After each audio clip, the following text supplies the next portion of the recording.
business, soul-led purpose, and sacred sexuality, the Queen's Council is a container devoted to the intimate magic of queenship, soul, sex, magic, and the goddess. Together, we weave a coven to hold our wildest dripping pleasure as magic oozes from our souls, cascading into the world like the ambrosia nectar of the divine. If you're ready to become a confident, embodied woman running your feminine-led empire from a place of spaciousness, wild creativity, alignment, and pleasure, the Queen's Council is opening up applications. Experience a radical and loving relationship with money and prosperity, wildly thriving and living your visions for your most beautiful life. Because being a queen in your life means setting higher standards for your pleasure, your purpose, and prosperity. As a mystic, visionary artist, or healer here on the planet to shift the collective trajectory, you're ready for a massive shift internally in how you be in the world. So step into your queenship surrounded by other women who are setting a higher standard for how they create and manifest in the world. Applications open now, and we start in November.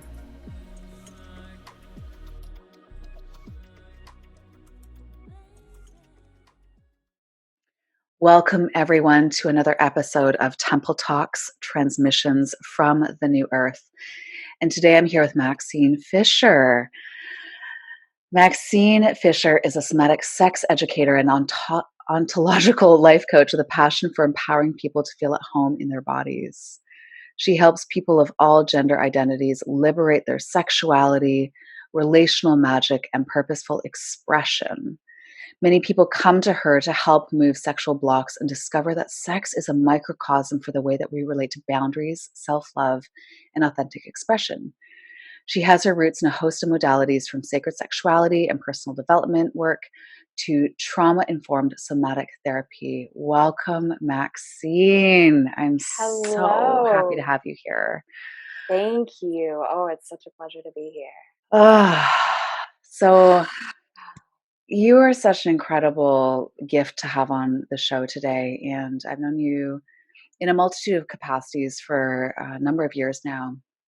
And your work is really cutting edge. And I like to say cutting edge because it really is work that is pioneering and paving the way for people to feel more at home in their bodies, to explore their sexuality from a place of wholeness and embodiment and groundedness, as well as to move through like traumas and blockages and things that really stop people from feeling at home in themselves. And yet this path is not really it's not what I would consider to be like a very traditional path or something that a lot of people are doing, and it's still very cutting edge. And so I'm just really curious if you can share with everyone a little bit more about how you maybe first got into this work and how you came across it.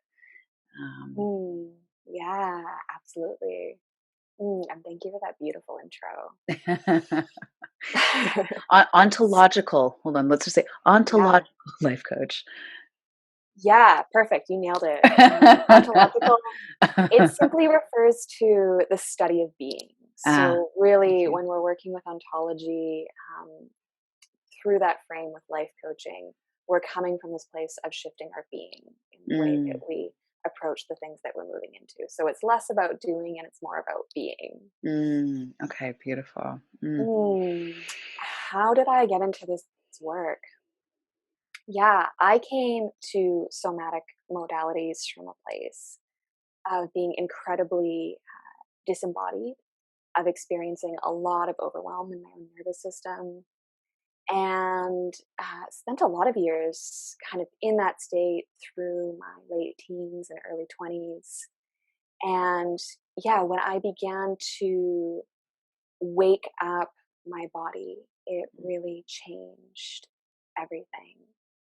And I went through a journey of recovery from addiction at that time in my life. And as those pieces of me began to wake up, I just became so curious about what the process is to really come alive again. And alongside of that, I was also doing touch informed work at that time with folks. I was doing erotic body work, and it was such a wake up call at that time in my life to notice the kind of gap that we have, not only in our access to our bodies and our bodies' felt sense, but in the realm of embodied sex education as well. And Yeah. so it kind of ran parallel along my own healing journey. And I began to get like really geeky and kind of curious about sexology and somatic theory, and it just kind of has kept taking me down this path. You really hit a poignant note that we are at, I think, in the collective, where we're starting to see more conversations taking place around the awareness that we have such a lack of proper holistic sexual education. For those of you listening who watch Netflix, or there's a show called Sex Education that's been really gaining a lot of popularity because it does highlight the gaping hole that is in our educational system around teaching people around consent, their bodies, healthy sexuality, and not from a place of abstinence, which is what I grew up with, and I think most of us in our generation grew up with, but around actual like learned skill too. So like skills and an embodied sense of like pleasure and communication around sexuality. I mean, Yes. it's just it's hilarious. And so people wonder, like, how is it that we're so fucked up sexually? It's like we grew up in a society that really didn't allow for us to have even discourse with our peers, or with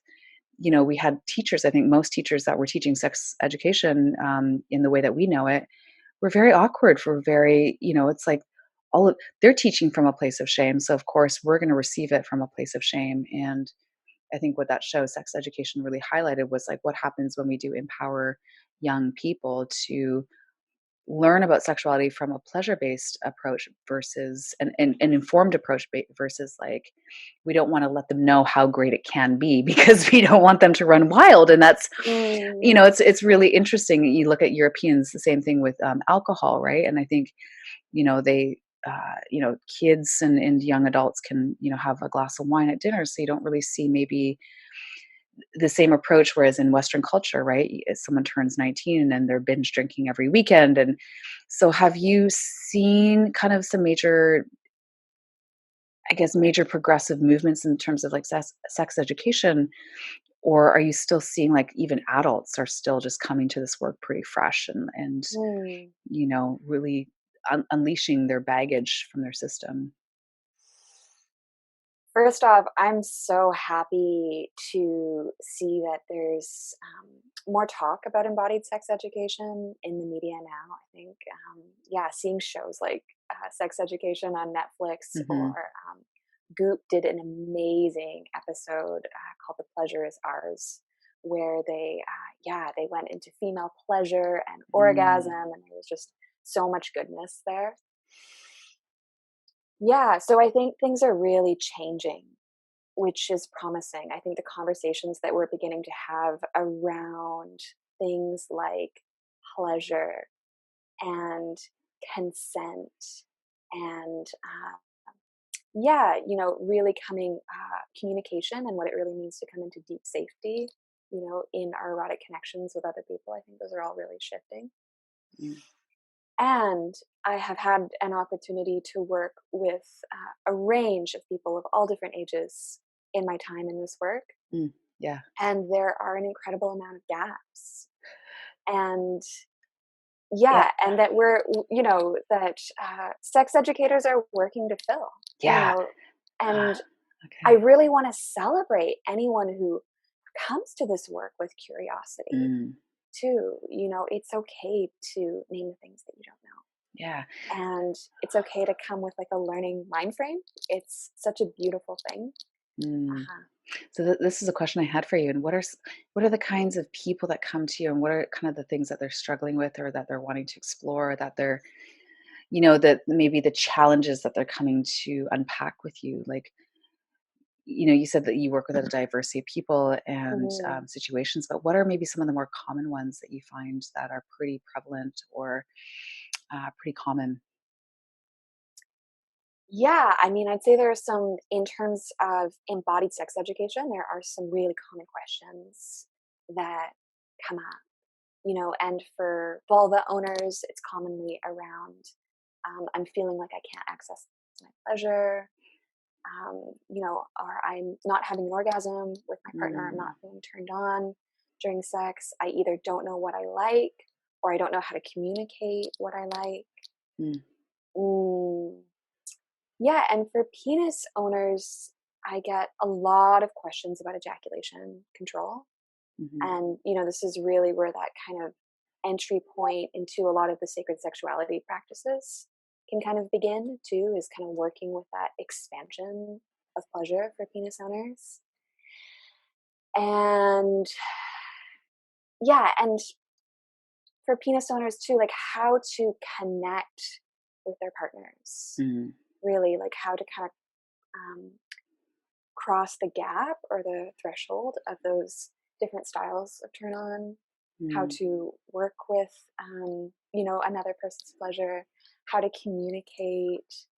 And yeah, I have a lot of fun in my sessions, kind of filling in some of those places. And like you said in the intro, sex education is really a microcosm for everything else. So we work on the communication and the pleasure-based sexuality and the boundaries, but what it really does is it begins to expand into this sense of confidence and empowerment that filters into so many different aspects of one's mm, life. mm. Oh, I can imagine that there's just not a lot of places to go to or to turn to, if you're in a relationship, or you want to be in a relationship where you're struggling with aspects of your sexuality. And, I think the sex education movement is starting to pick up steam. We've seen this in the last like 5, 6, 7 years. It's really starting to gain notoriety. What are the kind of characteristics that you think that a sex educator needs to have in order to be someone who walks this path? I mean, we were talking a minute ago about like the kind of people that come to you, but like, what are the characteristics or traits that you notice in people that really thrive in this line of work? Um, I love that question. and maybe you can reframe this to like what kind of person you are, in terms of, because it's not a very common path, but it's an amazingly beautiful path, right? So, Mm, and one I'm sure that illuminates a lot around your own sexuality and your own shadows as well, and I'm sure that you're still always learning about yourself, right, through the work. mm. Yeah, for me, my experience with it, it's really been a pioneering path. Mm, And, some of the modalities that I studied under, like somatic sex education, it's really a pioneering modality in so many ways. And yeah, I think what makes a good sex educator? Curiosity. Hmm. mm, Yeah. Um, and really, when I kind of connect sex education to, you know, the theme that I see in embodied sex education and somatic work and sacred sexuality and tantra, tantra is a branch of yoga, and so I really see this kind of this curiosity into deeper presence in one's body, in one's connections, like mm, really, yeah, having a thirst for that kind of like that depth. mm, mm, mm.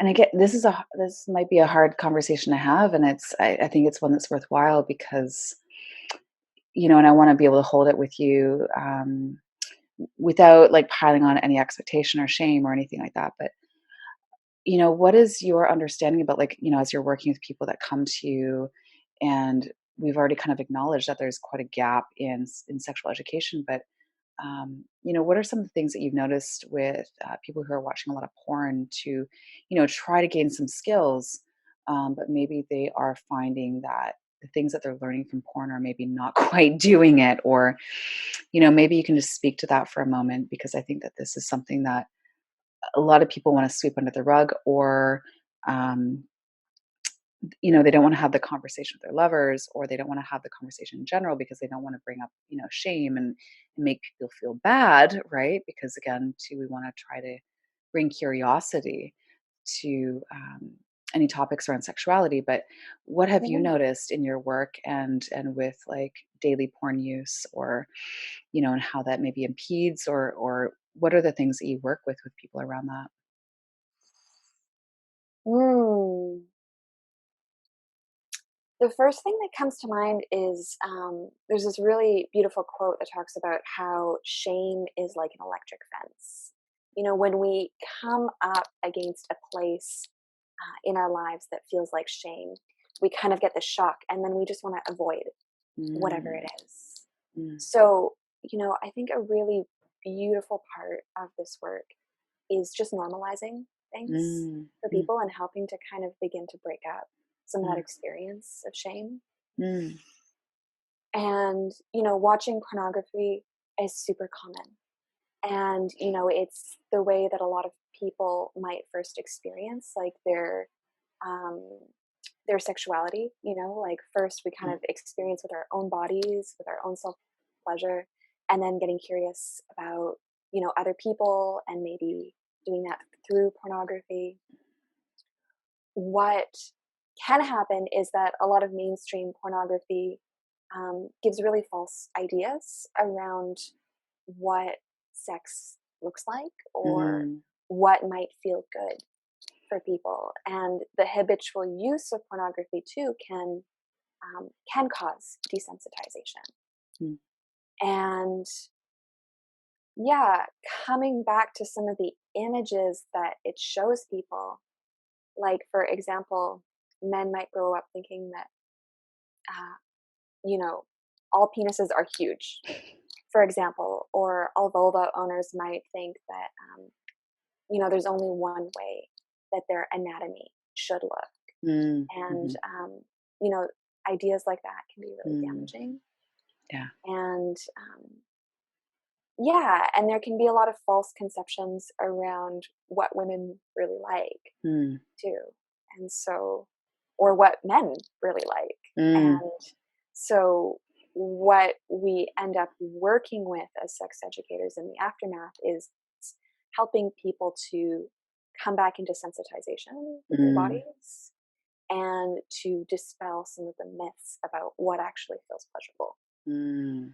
Beautiful. Thank you so much for just illuminating that piece. And in my own reflection, I'm someone who hasn't actually watched porn for like a decade now, and I think it's not that it's bad or there's something wrong with it, but I feel like what it's given me is a window to actually explore my authentic desires from a place of like not naivete, but like naivete, of like getting curious about my own imagination. And so when I do that, then I like, oh, wouldn't that be kind of cool? But it's not being influenced by the things that I'm watching or coming across, or so it's really fascinating to have conversations, and with people around. I think I find it fascinating to have conversations with people around sexual media and content, because there's a myriad of different gifts and shadows, right? I think that we can say, one of the gifts is that people learn about something new that they would have never tried, right? Maybe a man, or someone who identifies as a man, or someone who has a penis wants to try pegging because they saw it and they're like, oh, it's something I would have never considered, right? Being penetrated by my partner, or someone maybe who's in a new, like they're freshly out of the closet, and they identify as a lesbian, and they don't know how to make love with their partner, right? They can learn things. And there's something about like living out your fantasies, like actually living them out versus watching them. So it is quite a paradox. What would you say are the things that you are navigating yourself in your own? I want to bring like some vulnerability to this because I think there's a misnomer out there that as a sex educator, as someone who's in this work, that you got it figured out, like that you were like, you've done everything, you have everything figured out. What would you say are some of the things that you've like really explored or discovered about yourself in this past year, either around boundaries or your body or pleasure or, just something that has been like an aha for you in this work in your own life? Really getting in there. I love it. Mm. Yeah. Well, I want to name that, we've been in a year and a half of COVID now. And this has been a really strange time for dating. Mm, Yeah. yes, yes. Uh-huh. And yeah, within that, my experience over the last year and a half has been around like really going deep into working with my own attachment style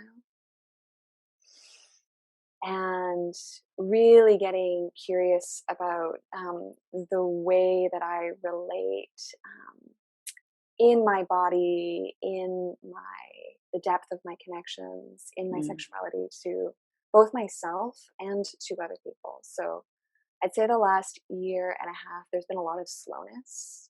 There's been a lot of like taking my time and like really doing that boundary work. mm, And I guess I would dispel the myth of saying that as a sex educator we have it all figured out. I am, I consider myself constantly mm, learning and very human mm, mm, in all aspects of life. But mm, yeah, that continual learning I think is what makes a really great educator. mm. Beautiful. Yeah, and that's what also develops mastery is you have to continue digging deeper into the path and the work. And I mean, even some of the greatest teachers, I mean, some of the greatest like relationship teachers I know, like they're still single or they're navigating relationship and you're like, but I'm a relationship coach, but I'm not. Mm, It's like, yeah, you don't have to have it perfectly figured out. I think that's what makes some of the greatest teachers, right, is that they don't have it figured out, but they are almost like even unlearning the things that we attach to. Um, Thank you for that. Yeah, it has been yeah. a really big year of unlearning. I Mm, think a lot of the habitual ways that I was accustomed to connecting, like when COVID hit, um, and we were kind of facing that period of time where we were all going really inward. And yeah, it was just like there was such an illumination in that time, and I would say it was really challenging, but there was mm, so much learning there. mm.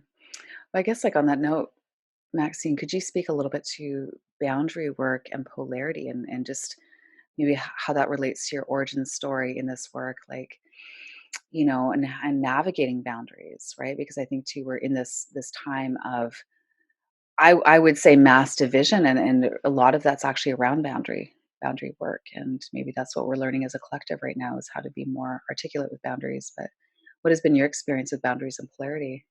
Mm. Well, I when I think about this, my mind goes to Esther Perel, and she talks about how intimacy, like in order to be intimate with another person, the experience of that demands closeness. Like I want to know you, I want to know things about you. I want to, I want to dissolve my boundaries to you, essentially. But desire demands distance, and Whoa, so whoa, in whoa, order. whoa, whoa. Well, sorry, what was that? Desire Demands demands. distance. Hmm. And so in order to feel desire for another person, I am attracted to their separateness. The fact that they're not me, that they are something Ah, other oh, than me, that they oof, are different than me. And oof. that's really where we see the origins Mm, of polarity, which is that attraction between two different forces, two opposite forces. If you think of two magnets, two poles coming together. mm, And so the mm, dance of intimacy is really like finding that place mm. between, okay, the part of me that wants to be close to you and wants to know you, and the part of me that wants to stay just, with enough separation that that spark of attraction Mm. can stay present. Oof. Yeah. Oof. Uh-huh. And so Uh, what I witness is that in a lot of long-term relationships, polarity over time can really begin to fizzle mm, because that force of intimacy, of sameness, you know, it grows, and um, yeah, it we become more like one mm. another. It's like those couples you see that they start to wear the same clothes, and then they Yeah. have matching dogs, and the dogs look like them too as well, and you're like, "Whoa, what's happening here?" Like, Mm. matching tracksuits. Okay, you've gone too far down It happens. the path Yeah. of sameness. I've seen this with couples, like, you're like, you have matching bangs, and it's kinda freaky. It's really freaky. Yeah, yeah. Right. Yeah, and that's kind of like a natural evolution that can Mm, happen. yeah. And also, yeah, maintaining that awareness of boundaries, like taking time apart Mm. from your Yeah. partner, having your own friends, Mhm. defining your own likes separate from the other person, and Right. playing with those different roles of polarity. Mm. So can really help to bring that charge back in. And I was recently doing some work with a men's group that is kind of all around this concept. There's this book called No More Mr. Nice Guy. Oh, yes, I've heard of this book, yeah. And yeah, and what's interesting is this experience too. What they kind of talk about in the book is this experience that men will commonly have is when, in order to please their partners and in order Mm, to like really, to really show up and to really do everything they want, mm, what begins to happen is their boundaries begin to dissolve. mm, And that force of attraction begins to fizzle. And then, their partners break up with them and they're kind ah, of left in this confusion, trying to understand why. mm. There's a similar, well, it's like the inverse, and I'm referring to, hetero relationships right now, but there's the same thing for the feminine, where, a woman becomes, like, too nice, whereas, and I think there's, like, another book that's written about this, and it's, like, Why Men Love Bitches, or it's, like, titled, like that, and I remember thinking about this, like, 10 years ago and being like, "God, am I too nice?" And I don't think I'd owned my inner bitch at that point, like, that part of Okay. myself that's just like, like, and I think that, yeah, there's an edge, right, that we can kinda dull to appease our partners, and that's across the board regardless of orientation, but, you know and I've heard that there's, like, some practices that couples can do, one of them is having separate bedrooms, regardless if you live together, is having separate bedrooms. Another is, again, like you mentioned it, taking time apart. I know some couples who, like, they'll take a whole month off, a year from each other, maybe traveling, maybe they'll go off and study, like, they'll take time apart. But what else do you recommend for people that are really wanting to not only, like, maintain polarity, but actually, like, amplify it in the partnership? And this is, like, regardless of orientation or, y Mm. you know, where you are on the spectrum, but, like, yeah, what do you do to maintain that, like, that fire, right? To keep it going? And and would you say maybe this is related to maybe opening up a relationship as well? I'm not sure, but I mean, I think opening up a relationship, that is a matter of orientation, mm, and like mm, really choosing if that's right for you.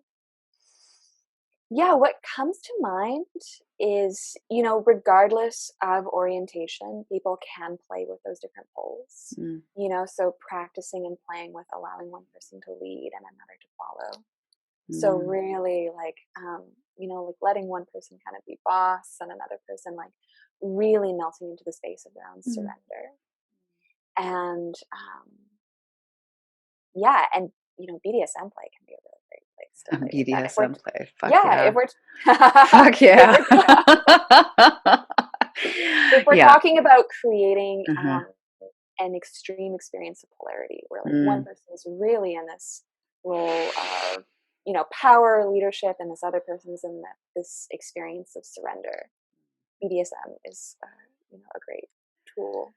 But Yeah, yeah, I can definitely attest to that. Actually, that was a huge catalyst for me in my growth, as a woman who identifies as being like very young, like someone mm, who has a pretty like, and if I look at my own background, my father wasn't around, so I think I developed like also quite a strong masculine essence, right, to compensate, in the world, and so actually BDSM and being totally completely submissive, like having no fucking way to control a situation. Actually, if there's something that my ex-partners will say is that I'm controlling, or I like being in charge, right? So not being able to have any power, right, was actually very cathartic for me and very healing, because yeah, I just got to lay back and like, like just enjoy being pleasured and worshiped. And like that was really, it really helped me to tap into my feminine, in a deeper way. And that's something that I really enjoy, because it lets me just be. Whereas sometimes I need to be forced to be my feminine, right? Because it's very easy for me to be my masculine. I think there's a lot of women out there that can relate to being I can entrepreneurs in the absolutely world. relate. Yeah. Mental note for all the people listening, like explore the power of BDSM for Mm, that polarity play. Hmm. hmm Yeah, so where does one go to learn about like BDSM? I'm sure like there's rules of engagement, there's best practices. Like how do you explore that? Does someone reach out to someone like you and figure out how to set up scenarios with their partner and like get coached, right? Like That is something that I have supported people around. Yeah. And uh-huh. there are some great resources out there. And really, I would say in order to have a good, like to really create a container in Yeah. a safe way, like yeah, getting really clear on what the boundaries are Mm, beforehand, getting that clarity of intentions. So, mm, doing a little bit of your homework yeah, beforehand beautiful. can really support Mm. God, I could talk to you for hours about BDSM, sex, that. Wow. somatic work.